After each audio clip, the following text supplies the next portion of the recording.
Hello everyone, so আজকে চলে এসেছি আরও একটা নতুন ভিডিও নিয়ে। আর আজকে ভিডিওটা হচ্ছে how to convert S log বা any log profile into REC-709। আজকাল সবাই অ্যাকচুয়ালি কালার গ্রেডিং করতে চায় নিজেদের ভিডিওতে, আর আমাকে অনেকজন বলে যে দাভিঞ্চি যে কালার গ্রেডিং আছে ওটার উপরে ভিডিও বানাতে। সো আজকে এই ভিডিওতে তোমাদেরকে আমি দেখাবো যে কিভাবে একটা লগ ফুটেজকে প্রপারলি REC-709 ভিডিওতে কনভার্ট করতে হয়। ইউটিউবে অ্যাকচুয়ালি অনেকজনই কালার গ্রেডিং টিউটোরিয়াল দেখে, আর সেই গ্রেডিংটাই যখন তারা নিজেদের ভিডিওতে অ্যাপ্লাই করে সেটা প্রপারলি ওয়ার্ক করে না। তার মেইন রিজন হচ্ছে যে তারা প্রপারলি নিজেদের লগ ফুটেজটাকে REC-709 এ কনভার্ট করতে পারেন। REC-709 বলতে পারো যে কোনো বাড়ির একটা যে ভিত হয় ওটার মতো, বা যে কোনো গাছের যে রুট আমরা যেটা বলি সেই রুট হচ্ছে REC-709। মানে যদি রুটই ঠিক না হয় তোমরা ওপর থেকে যাই করে নাও কেন ওটা কখনোই ভালো হবে না। সো সবার ফার্স্টে একটু তোমাদেরকে বুঝিয়ে দিই যে হোয়াট ইজ REC-709, আর এই নলেজটা তোমাদের অ্যাকচুয়ালি অলওয়েজ কাজে লাগবে তোমরা যদি ভিডিও এডিটর হতে চাও ইন ফিউচার। আর যারা অ্যাডভান্সড মানে যারা একটু জানো যে হোয়াট ইজ REC-709 তারা চাইলে এই পার্টটা স্কিপ করে দিতে পারো। So let's start. So what is REC-709? Actually colours এর যে সায়েন্স ওটা অ্যাকচুয়ালি অনেক বেশি কমপ্লিকেটেড। সো আমি চেষ্টা করবো তোমাদেরকে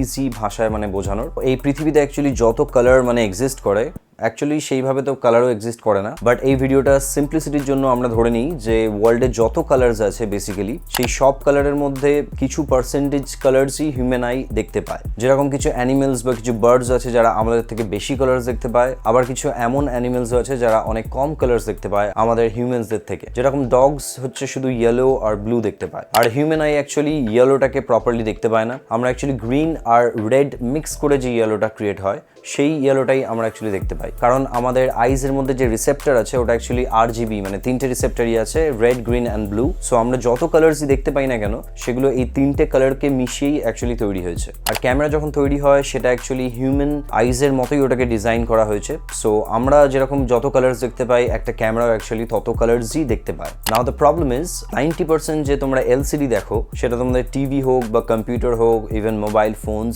এই যে স্ক্রিনগুলো এগুলো হচ্ছে সব REC-709 স্ক্রিন বলতে পারো। এই যত স্ক্রিনগুলো আছে এই স্ক্রিনগুলো আবার সেই সব কালার্সগুলো প্রডিউস করতে পারে না যেগুলো আমাদের হিউম্যান আই দেখতে পায় বা আমাদের ক্যামেরা ক্যাপচার করতে পারে। সো আমাদের ক্যামেরার যে কালার্সগুলো ক্যাপচার করতে পারে তার কিছু পোর্শনই শুধু শো করতে পারে নর্মাল ডিসপ্লেজ, আর এই যে গ্যামা স্পেকট্রামটা মানে কালার স্পেকট্রাম বলতে পারো তোমরা, সেটাকেই আমরা REC-709 বলি, যেটা আমাদের রোজকার যত ডিভাইসেসের যে স্ক্রিন আছে সেটা সাপোর্ট করে। এবার এই REC-709 এর মধ্যে যে কালার্সগুলো আছে সেগুলো তো প্রপারলি শো করে, বাট ক্যামেরা এই REC-709 স্পেকট্রামের বাইরেও যদি কোনো কালার ক্যাপচার করে থাকে সেইগুলো প্রপারলি এই ডিসপ্লেগুলো শো করতে পারে না, আর সেই কালার্সগুলোই আমাদের অফ লাগে কারণ প্রপারলি ওটা প্রডিউস করতে পারছে না ওই স্ক্রিনগুলো। বাট হ্যাঁ, এখন এর কিছু মডার্ন ডিসপ্লেস আছে লাইক HDR ডিসপ্লেস, ওগুলো অ্যাকচুয়ালি অনেক বেশি কালার্স দেখাতে পারে, সেগুলো REC-2020 হয়। But most of the house holds বা ইভেন তোমরা যে কোনো ক্লায়েন্ট ওয়ার্ক করো না কেন, মানে সে যে ডিভাইসেস ওটা দেখবে 99% চান্স ওটা একটা REC-709 ডিসপ্লে। সো বেসিক্যালি হচ্ছে আমরা একটা লগ ফুটেজকে যতক্ষণ না REC-709 এ কনভার্ট করছি ওর কালার্সগুলো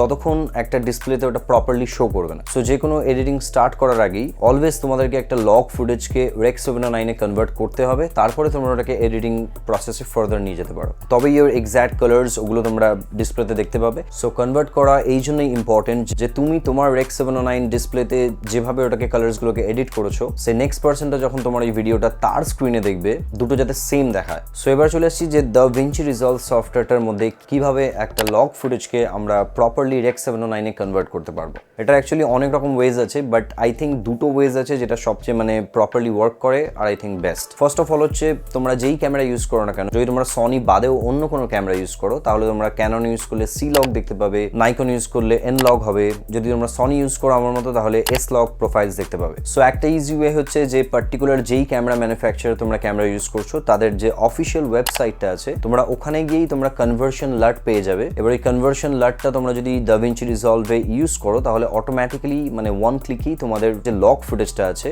ওটা কনভার্ট হয়ে যাবে একটা REC-709 ভিডিওতে। তোমরা যদি লাটসে যাও আর লাটসে গিয়ে যদি সনির ফোল্ডারটা খোলো তাহলে ওখানেই তোমরা দেখতে পাবে যে 4 রকম তোমরা লাটস পেয়ে যাবে, মানে প্রপারলি যাতে কনভার্ট করতে পারো তোমরা REC-709 এ। কারণ S লগের মধ্যেও অ্যাকচুয়ালি ডিফারেন্ট গ্যামাস হয়, মানে কেউ সিনেতে রেকর্ড করে, কেউ S গ্যামেটে রেকর্ড করে। সো তার জন্য 4টে লাটস আছে, তোমরা পার্টিকুলার যেই সেটিংসে S লগ ফুটেজটা শুট করেছো তোমরা ওই লাটটা চুজ করতে পারো। এটা হচ্ছে সবথেকে ইজিয়েস্ট ওয়ে, বাট অনেকজন এই ওয়েটা অ্যাকচুয়ালি প্রেফার করে না। তার একটা রিজন হলো যেহেতু একটা লাট অ্যাপ্লাই হয়ে যাচ্ছে, তারপরে এডিটিং বা গ্রেডিং করাটা একটু টাফ হয়ে যায়। সো এবার চলে যাচ্ছি আমরা নেক্সট ওয়েতে। I think this is the best way. তোমরা ম্যানুয়ালি কিভাবে একটা লক ফুটেজকে REC-709 এ কনভার্ট করতে পারবে। তোমরা যদি কালার ট্যাবে যাও আর সিঙ্গেল যদি একটা নোড অ্যাড করে নাও, আর নোড অ্যাড করার পরেই তোমরা এফেক্টস এর মধ্যে যদি সার্চ করো যে কালার স্পেস ট্রান্সফর্ম, একটা কালার স্পেস ট্রান্সফর্ম বলে একটা অপশন পাবে। তোমরা সিম্পলি ওটাকে ড্র্যাগ এন্ড ড্রপ করে তোমরা যদি ওই নোটসটার উপরে ছেড়ে দাও, তাহলে কিছু এরকম অপশনস পাবে। তোমরা ফার্দার ডিটেলসের জন্য তোমরা স্ক্রিনের মধ্যে ভিডিওটা চেক করতে পারো, মানে তোমাদেরকে এখানে input, gamma,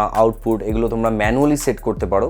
R I think this is the best way to convert any log footage to REC-709। এতে ভুল হওয়ার কোনো চান্সেসই থাকে না, কারণ তুমি ম্যানুয়ালি প্যারামিটার্স গুলো সেট করেছো। আর I think this is the best feature যেটা DaVinci Resolve এর মধ্যেই শুধু আছে। আমি অন্য কোনো ভিডিও এডিটিং সফটওয়্যারের মধ্যে এই ফিচারটা দেখতে পাইনি। সো কালার গ্রেডিং শিখতে হলে I think this is the most important part যেটা তোমাদেরকে মাস্টার করতে হবে, কারণ কালার যদি ঠিকঠাক শোই না করে তোমাদের স্ক্রিনে, তুমি এডিট করবেটাই বাকি। সো আজকের জন্য এইটুকুই। আর তোমরা যদি কালার গ্রেডিং এর ব্যাপারে আরও ভিডিও চাও, তাহলে অবশ্যই নিচে কমেন্ট করো।